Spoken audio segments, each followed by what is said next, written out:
شروع کرتی ہوں اللہ کے نام کی مدد مانگتے ہوئے جو ہر چیز کو فیض پہنچانے والا اور مسلسل بے حد رحم کرنے والا ہے۔ سب کی سب تعریف اللہ کے لیے ہے جس نے اپنے بندے پر کتاب کو اتارا جس میں کسی قسم کی کوئی کجی یا پیچیدگی نہیں، جو بالکل ثابت ٹھیک ٹھیک سیدھی اور مضبوط بات کہنے والی کتاب ہے، تاکہ لوگوں کو خدا کی طرف سے اس کی سخت سزا سے ڈراتے ہوئے متنبہ کیا جائے، یعنی وارن کر دیا جائے اور خوشخبری دی جائے ان ایمانداروں کو جو نیک اور اچھے کام کرتے ہیں کہ ان کے لیے بہت ہی اچھا اجر ہے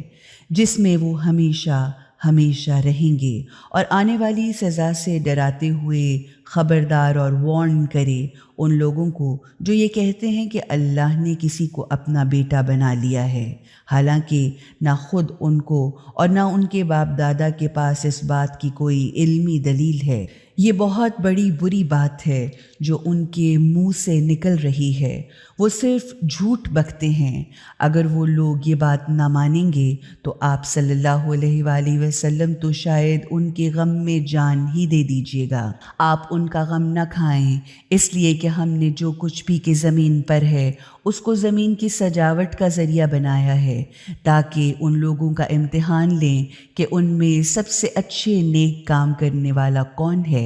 یا تاکہ انہیں آزمائیں کہ ان میں اعمال کے لحاظ سے بہتر کون ہے۔ اور یہ حقیقت ہے کہ آخر کار ہم ان سب چیزوں کو ایک چٹیل میدان بنا دینے والے ہیں، یعنی دنیا کی یہ تمام رونقیں صرف اور صرف ایک وقتی امتحان گاہ کے علاوہ کچھ بھی تو نہیں۔ اس لیے آپ صلی اللہ علیہ وآلہ وسلم ان کا غم نہ کھائیں اور یہ سمجھ لیں کہ یہ امتحان گاہ ہے جہاں کچھ پاس ہوتے ہیں تو کچھ فیل بھی ہوتے ہیں۔ کیا تم سمجھتے ہو کہ غار والے اصحاب کہف، کتبے والے اصحاب رقیم ہماری کوئی بہت عجیب اور انوکھی نشانیوں میں سے تھے؟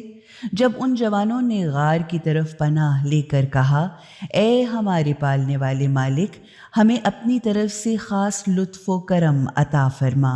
اور ہمارے لیے صحیح راستے پر قائم رہنے کا سامان کر دے، تو ہم نے ان کے کانوں پر اسی غار میں گنتی کے کچھ سالوں کے لیے پردے ڈال دیے، یعنی ہم نے انہیں اس غار میں سال ہر سال کے لیے گہری نیند سلا دیا۔ پھر ہم نے ان کو اٹھایا تاکہ ہم دیکھیں کہ ان کے دونوں گروہوں میں سے کون ہے جو یہ جانتا ہے کہ وہ کتنی مدت تک سوتا رہا۔ ہم آپ صلی اللہ علیہ وآلہ وسلم کے سامنے ان کا قصہ بالکل ٹھیک ٹھیک حقیقت کے عین مطابق بیان کرتے ہیں۔ حقیقت یہ ہے کہ وہ چند جوان تھے جو اپنے پالنے والے مالک کو مانتے تھے، اس لیے ہم نے بھی ان کی ہدایت میں ترقی بخشی اور ان کے دلوں کو مضبوط کر دیا، یہاں تک کہ انہوں نے کھڑے ہو کر اعلان کر دیا کہ ہمارا پالنے والا مالک تو وہ ہے جو آسمانوں اور زمین کا مالک ہے، ہم تو اس کے سوا کسی اور خدا کو نہیں پکاریں گے۔ اگر ہم ایسا کریں تو بالکل بے جا اور بیہودہ بکواس ہوگی۔ یہ ہماری قوم والوں نے تو اس خدا کو چھوڑ کر دوسرے خدا بنا لیے ہیں، تو یہ لوگ ان کے خدا ہونے پر کوئی واضح دلیل کیوں نہیں لاتے؟ آخر اس شخص سے بڑا، حد سے بڑھ جانے والا ظالم اور کون ہوگا جو اللہ پر جھوٹ باندھے؟ اب جب کہ تم نے ان سے اور ان کے ان جھوٹے خداؤں سے علیحدگی اختیار کر ہی لی ہے جن کی وہ خدا کو چھوڑ کر بندگی کرتے ہیں، تو چلو اب فلاں غار میں پناہ لو۔ تمہارا پالنے والا مالک اپنی رحمت کو تم پر پھیلائے گا اور تمہارے لیے تمہارے کام میں بہتری اور فائدے کا سامان کرے گا۔ آپ صلی اللہ علیہ وآلہ وسلم انہیں غار میں دیکھتے تو ایسا معلوم ہوتا کہ جب سورج نکلتا ہے تو ان کے غار سے داہنی طرف مڑ جاتا ہے، اور جب ڈوبتا ہے تو ان کے غار سے بائیں طرف کترا کر اتر جاتا ہے، اور وہ غار کے اندر اس کے ایک وسیع حصے میں ہیں۔ یہ اللہ کی نشانیوں میں سے ہے۔ جس کو اللہ ہدایت کر دے وہ ہدایت پائے ہوئے ہوگا، اور جسے اللہ گمراہی میں چھوڑ دے یا گمراہ قرار دے دے تو پھر تم اس کا کوئی مددگار